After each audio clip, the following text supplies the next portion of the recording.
What is up, everybody? This is Recap and Rewind. I'm JLAG and I'm here with NB. And we are reviewing and recapping Versace, American Crime Story Versace, episode 5, and it is titled Don't Ask, Don't Tell. So what did you think of the episode? Just overall. No, I didn't. I mean, okay. Like, no, I didn't like it. No. I didn't like it, but like in the last 10, I was like, ooh, okay. Yes, I would agree with you. I think that like I'm kind of okay. And it's really, really funny that this happened this episode. And I wanted to talk to you about it too, because I almost feel like this always happens with American Crime Story and with like Ryan Murphy's series, just generally, because I'm thinking about like telling the story, American Horror Story and all those other things that he's done. I feel like there's a middle point where I'm just like, I mean, that's the hardest thing. Yeah, the middle point is always the hardest like part of the story to get through. I mean, I don't know. Tell me about Game of Thrones. You're kind of like where I stop watching. You know what I mean? Yeah. Like you like can't compare. There's something that needs to grip me. What I found boring was that yes, the show is about Versace. Yes, the show is about Andrew. Yes, the show is probably about the police and how they've messed up. Right. Okay, but like, why are we going even further into like Andrew's first 2 killings and then like their whole history? Like now it was like about Jeff's whole history with the army. And I get it. I understand that Ryan wants to show the story of the army and how they didn't accept gays, and like I get it. He wants to tell that story, and I love that. Yeah. But like, also like it feels kind of random because like we were just on this tip of like Versace and now we're like so far gone from that. I think at this point in time, I don't know, episode 5, I feel like everything's really redundant. I was bored. Like everything keeps happening. I mean, I get it. Like last episode, I think I even mentioned it would have been nice to get a little bit more of Jeff Trail's character, because he just dies and then it follows David, right? Last episode. So this episode really follows Jeff's storyline. It's funny because we always talk about it. We're like, do you show the death first or do you show the character first? Right. And I honestly think in this regard, like with Jeff's story, especially, like I felt like I wish they had told the story first and then killed him. Right. Even in the moment where like he tries to hang himself, which exactly. I'm like, he's not going to die because like, because we see him. It was just, I don't know why. I just felt like it was very like, I already just saw you die, so that whole me grieving for you is done. Like I did that last week and like waiting for this episode. I already grieved for you. Yeah. So now I'm just like watching you and I'm kind of bored. So on that note, because they basically literally went like backwards, they're done with all the murders now. Yes. I'm assuming I'm guessing it's gonna pick up now from like him entering Miami, which I'm ready for now. Finally. So on that note, that whole episode starts off with a Versace scene randomly. And like you said, you felt like it was random, yeah?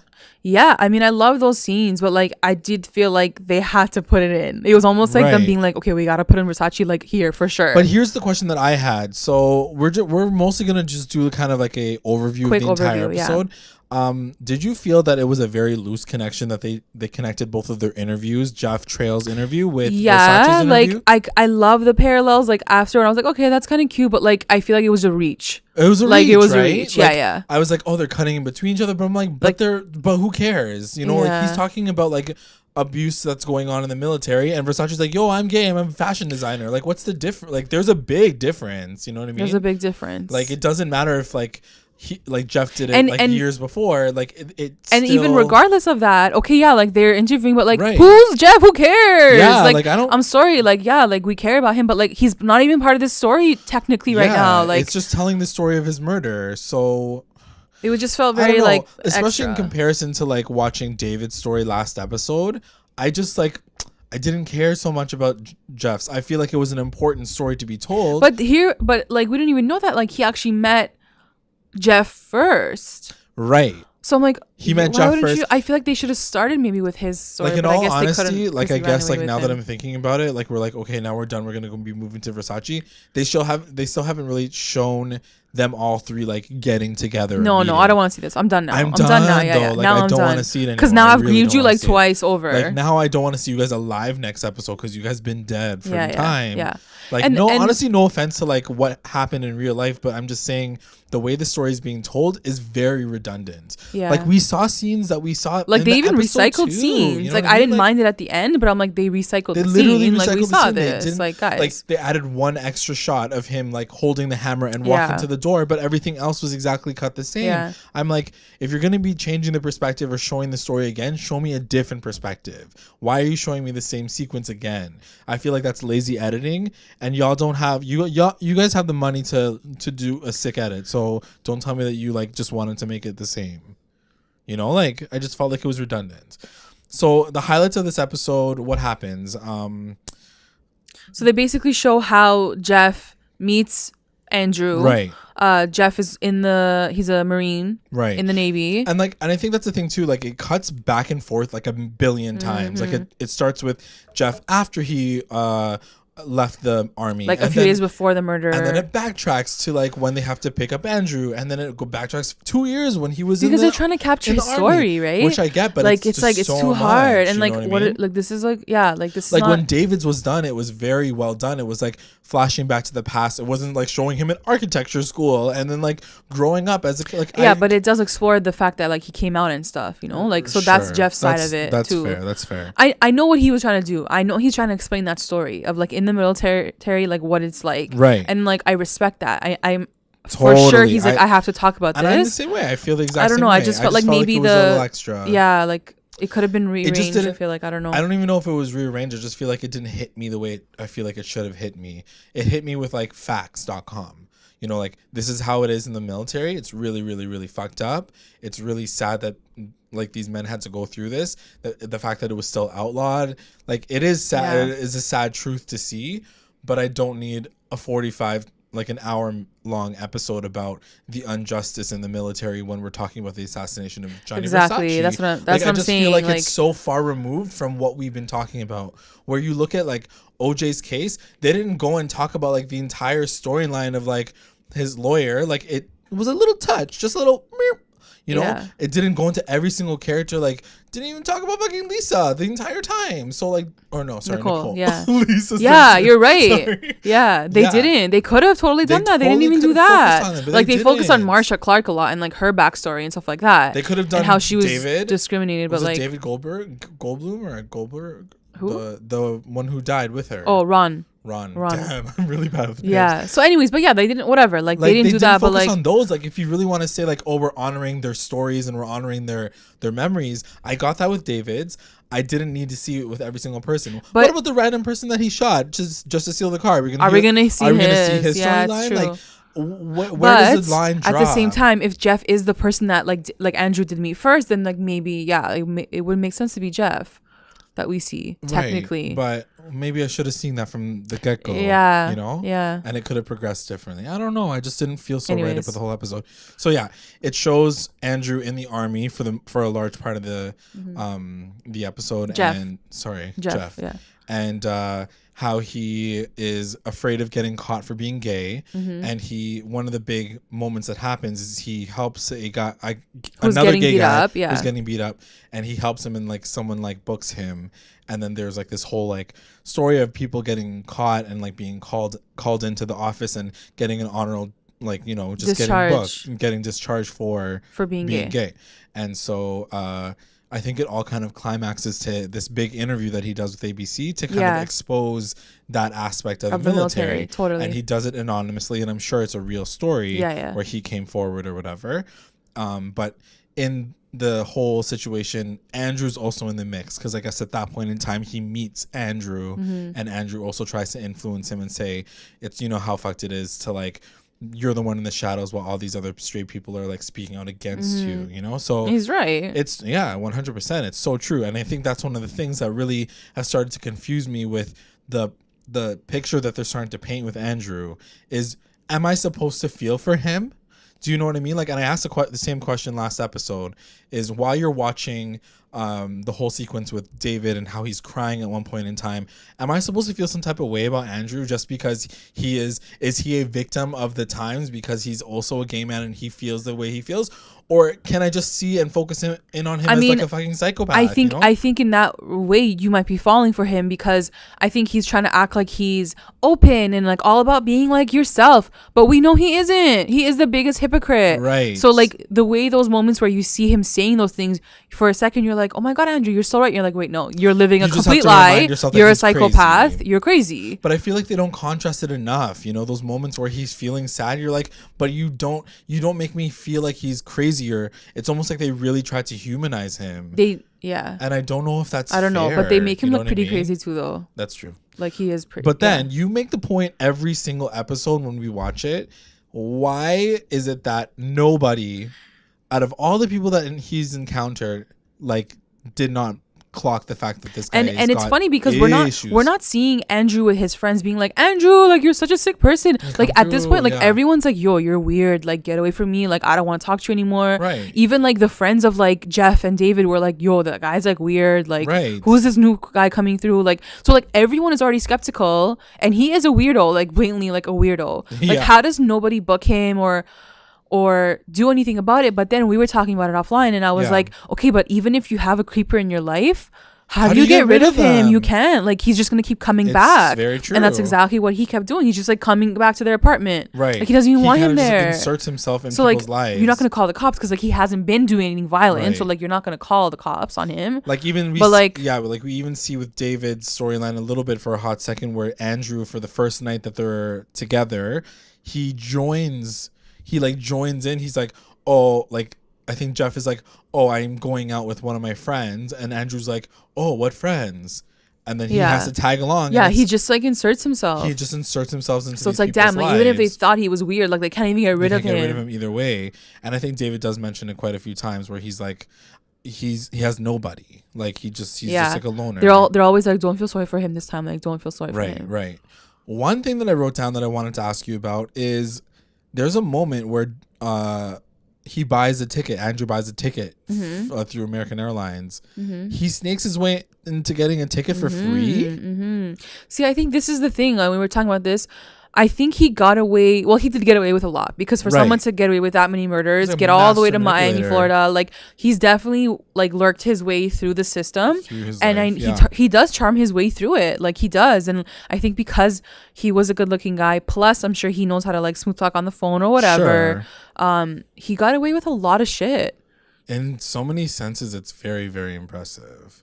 But it's also like, how did you guys just let all these things slide with him? Why? Like, was he really that charming? I guess. I don't know, man. Anyway, so yeah, I mean, I guess that's the basis of the entire episode. Like I said, it was cut in with Versace coming out. And so he does the interview. And obviously Donatella has a problem with it. She's like, don't do it. Like all our clients are going to leave us. Celebrities don't want to be part of it anymore. Like you can't do it. And she's basically fearful. I honestly love these moments. And I honestly want to know. I want to hear like Donatella be like, yeah, that moment actually happened. And like, I was very scared to like come out and like say that. Yeah. I'm like, I really want to know if this actually happened. For real. For sure. Absolutely. So yeah, I mean, I guess we'll just go right into our recap roundups, because that was the gist of the episode. We weren't a fan of it 100%. Yeah. I just hope that it goes back to Versace now. I think it's gonna. Yeah, I think it has to at this point. All right. Recap roundups. Best moment. What was your best moment?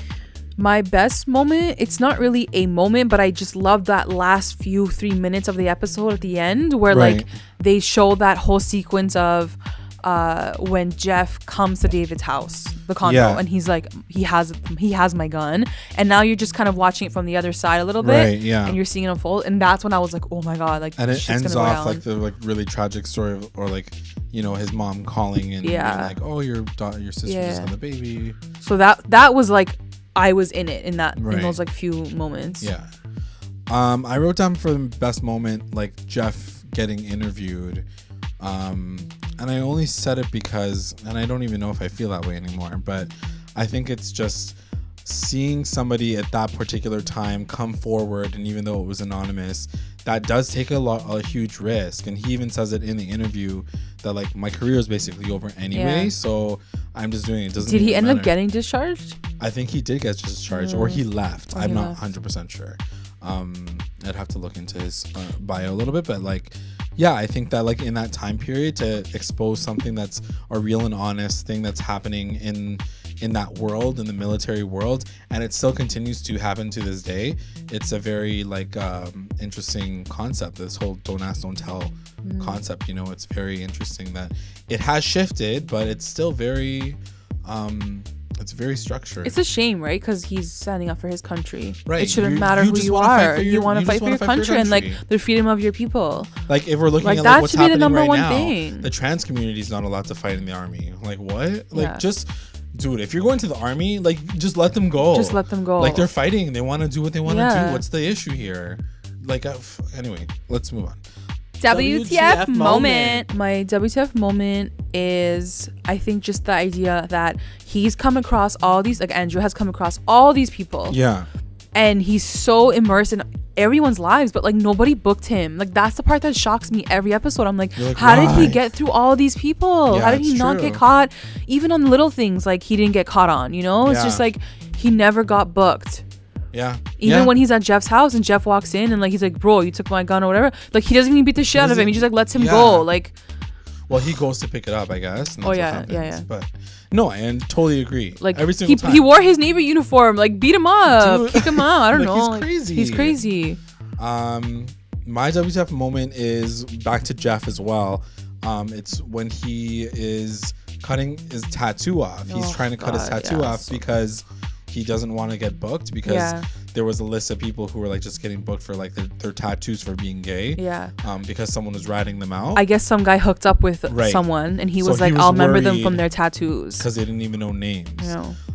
So he knew right away. He's like, I gotta take off this tattoo. You gotta cut my tattoo off, which is really, really fucked up. And but at that point, everyone already knew, because they were like, haha, Jeff, like he's gonna know who you are. Right. Well, he said like, are you gonna do you have a tattoo? I mean, there's no confirmation, but like, that's the situation. MVP is gonna go to Gianni in like the 4 minutes that he had in the entire episode. Okay. Just because like his interview that he did about his coming out, he was so adamant. Even after his sister like warned him, he's like, no, like this is who I am, and that's it. Like, whatever, I'm just gonna do it. He's a sick guy, and also his shirts were on point. I was like, he looks so good, and also like the guy that plays him. Yeah, I think it's Edgar Ramirez. Yeah. So well, he's doing an amazing job. Well with him. It's true. All his little like things, I'm like, I feel like I'm really watching Gianni. Like he's playing it really well. Yeah, he's doing a really good job. I don't know if I have an MVP, to be completely honest, because I originally wrote Jeff for being like the character that he is, and I wanted to like really root for him, but also I don't know. I don't really think that he has like. I think at the end of the day, like the show still has to glorify these characters a little bit, just a touch. So we don't even know if that's what happened. You know what I mean? Like, that's true. I mean, I do still think that like him stepping forward and like doing what he did is a big thing. But I guess I just didn't feel it watching this episode. Like I didn't feel what I probably should have felt. Like, which is like, wow, you're like a sick person. It was more just like, okay. LVP, again, like honestly, I didn't know who to choose, so I'm just gonna say Donatella, because she was so scared. She was like, don't tell anyone, don't do it. Don't do it, okay? And it was just like, and also her shirt was on point. I'm like, yo, their clothes are sick right now. Versace has for the win. I just found it interesting also, just quickly, guys, I don't know what you guys think about this. She also mentioned the thing again, going public with the company again. Yeah. And again, that he wanted to, and she was so fearful. Right. She was fearful of like everything moving forward the way that it was moving forward with him coming out, and if it was going to make a big impact and all that kind of stuff. My LVP will go to Andrew, just because I don't like him, and he'll just be my LVP the whole season. Yeah. The best line. My best line is gonna go to Jeff, and I don't remember exactly where he said this, maybe during the interview. Okay. But he was like, I did a good thing, the greatest thing I've ever done, and I regretted and like he's like, I regretted it. Right. I always want to take that moment back, and I just wish I let him die. Yeah. So people wouldn't know about me. Right. I was like, oh my god. So heavy. It was a really heavy moment for like, sure, because he basically he's like, it was the best thing I ever did for my life, but then like I wish I never did, and I wish I let him die. I wish I never did it. Yeah. He was so because like, it basically ruined his entire career Yeah. and made it miserable. Yeah. So yeah, it's a really sad thing to have to struggle like with. someone's you know what I literally mean? regretting saving someone's life because you guys are like ridiculing him so much. Right. And making him hate his life. Like, yeah, come on, it's guys. Really sad. It's really sad. Like, those are the moments that I do appreciate about the writing and the storytelling in ACS and just like the writers on this team. But I feel like it does fall flat sometimes too. Just based on the fact that you guys are focusing solely on an hour's worth of one character, you know? My best line is right off the top. I don't know why I wrote it down, because I was hoping that Donatella and Versace were going to be a part of it for the entire episode, but no, they cut to everything else. So I wrote it down and I like closed my ears for the rest of all the really good lines. That's a really good line that you mentioned, but the one that I wrote down was what Donatella says, and she says, "You have forgotten how ugly the world can be." Yeah. And that was just her speaking, like, you know, to the fear of, you know, coming out, and how Versace was fighting her on coming out. It's a weird world to think of, just because we're kind of in the generation of now, and the way she was like, celebrities will leave us.